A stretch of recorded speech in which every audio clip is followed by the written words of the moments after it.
Samantala sa iba pang balita, PHIVOLCS isinusulong naman ang pagpapatibay sa mga lumang bahay o heritage houses sa Vigan City na isa sa New 7 Wonder Cities. Ang detalye niyan, alamin natin mula kay Ara Perez. Napapanahon na raw para maging matibay sa lindol ang heritage houses o mga lumang bahay dito sa Vigan City, isa sa New 7 Wonder Cities. Nakikita ni PHIVOLCS Director Renato Solidum ang posibleng pagtama ng intensity sa ilang faults dito sa Region 1. Aniya, ang kaligtasan ng tao ay nakasalalay sa lokasyon at konstruksyon ng mga gusali. Marami pa rin mga bahay na mahina. So sa aspeto ng kahandaan ng mga bahay at gusali, yung mga non-engineered building, yung gumawa ay karpenter at mason lang, doon tayo dapat mag-improve.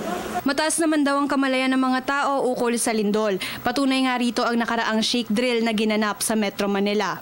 Ang kamalayan ay mataas, ang kahandaan ay pwedeng ma-describe depende kung ano ang tinatawag kong indicator na gusto mong gamitin. Kung naghahanda ang tao paano mag-responde during the earthquake, yung drop, cover, and hold, mataas na. Pero marami pa rin hindi ang may alam.